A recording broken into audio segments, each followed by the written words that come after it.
Hello everyone, welcome to this week's St. Anselm Broadcasting Station Weekly Report. My name is Cody Jones, Editor-in-Chief of the St. Anselm Crier, and I'll be your host this week. Springtime has finally arrived in New Hampshire. After a winter that seemingly never wanted to end, temperatures have been in the 80s on campus, and Anselmians have been soaking up the sun on the quad. We have a great lineup in store for you in this report featuring campus news and an update on Hawk sports. First, though, we're going to send it over to Tom Mannion with this week's political update. Over to you, Tom. Hello from the Hilltop, I'm Tom Mannion with your update on all things politics.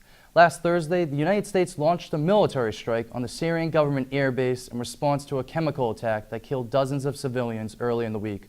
On President Trump's orders, U.S. warships launched 59 Tomahawk missiles on the air base that was home to the warplanes that carried out the attack. The strike is the first military action taken by the U.S. against the regime of Assad.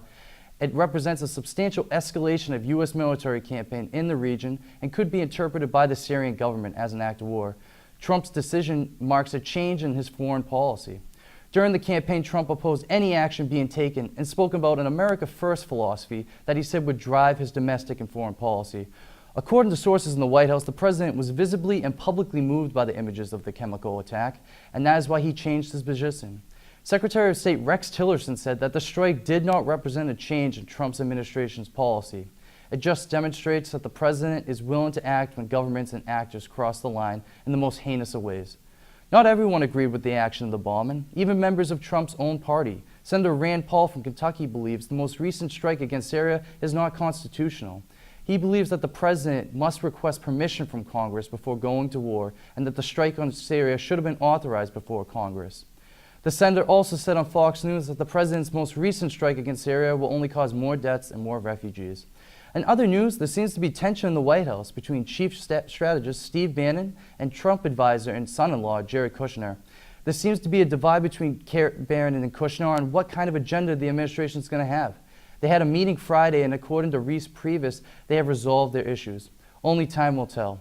Also this week, Trump's Supreme Court nominee, Neil Gorsuch, was sworn in as the 113th Justice of the Supreme Court, placing a conservative in the seat once held by Anthony Scalia. It will shape the decade of the court for weeks to come. As always, I'm Tom Mannion. Have a happy Easter, everyone. Now on to Ben with sports. Thanks, Tom. Hey, Hawks. I'm Ben Shuffler, and here's your weekly sports update. In men's lacrosse this week, they played 2 games, both of which were losses. The first one came on Wednesday against Adelphi, and the second game on Saturday against Lemoyne. The game played against Adelphi was intense from start to finish. The final score was 11-10, and that came after 2 overtime periods. Anthony Busconi and James Olson both scored twice and also got 2 assists in the game, while Lucas D'Angelo did his best to keep the game alive with 11 saves, 6 of them coming in the fourth quarter. The game played against Lemoyne finished with a score of 10-7. The Hawks are now 4-4 this season after these back-to-back losses. In women's lacrosse, they played 2 games as well this week, one on Tuesday and one on Saturday. Their first game was against Lemoyne on Tuesday, where they lost 16-3. Their second game was on Saturday, where they lost 21-9. In their loss to Pace, Rachel Henderson was the team's leading scorer with 4 goals. With these 2 losses, the girls are now 5-7 this season. The men's tennis team played 2 matches this week and ended up losing both. Their first match of the week came against Franklin Pierce on Tuesday. They lost 7-2, but Kyle Harris earned his 4th straight win in singles, while Brian Kavanaugh and Brian Madden won at the number 3 spot in doubles. Their second match of the week was against Stonehill, where they lost 6-3. In this match, the deadly duo of Bryans won again. Benji Page won his singles match, and Kyle Harris won his 5th straight singles match. Congratulations, Kyle Harris. Baseball had 4 games this week in the form of 2 doubleheaders. The first set of 2 came on Tuesday when they split the series a game apiece. They won the first game 4-2 and lost the second game 4-1. The second of 2 happened on Sunday when they faced off against St. Thomas Aquinas, only to lose both games 11-3 and 13-0. After these 4 games, men's baseball is now 8-13 on the season. Finally today, junior Jess Perkins did not drop a game at number 1 singles for the St. Anselm College women's tennis team, but host Nichols won each of the other 8 matches to defeat the Hawks 8-1 on Sunday afternoon at Robinson Tennis Courts. Perkins was named the Northeast 10 Conference Player of the Week for the 3rd time this season, as announced on Tuesday. Perkins, who previously received the accolade on September 19th and October 10th, defeated CCC Player of the Year Amari Setagwongs 6-0 and 6-0 in St. Anselm's first match of the spring on Sunday at Nichols. It marked the 9th time this season that Perkins did not drop a game atop a singles lineup for the Hawks. That's all in sports this week, so thanks for tuning in, and let's pass it over to Dan with the Campus Buzz. Over to you, Dan. Hello everybody, my name is Dan Flatley and I will be bringing you news directly from the hilltop.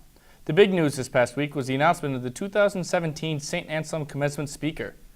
Dr. Stephen DeSalvo, president of St. Anselm College, has announced that Dr. Carolyn Y. Wu, former president and CEO of Catholic Relief Services, will address the class of 2017 as the college's commencement speaker.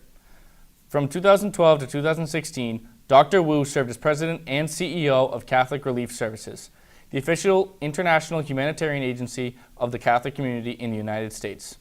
The college will also bestow 3 honorary degrees during the commencement exercises. Those will go to first, Most Reverend Robert Barron, who is Auxiliary Bishop of the Archdiocese of Los Angeles and founder of Word on Fire Catholic Ministries.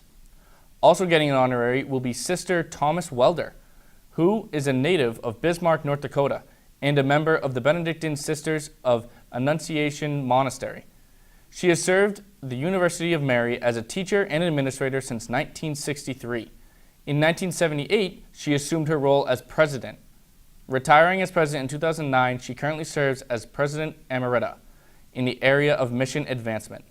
The final honorary will go to the commencement speaker, Dr. Wu. This week is also a short week for us Anselmians, as the college closes for Easter break on Wednesday, April 12th at 5:30 p.m. The St. Anselm Abbey will be celebrating the liturgies of Holy Week while the students are on break.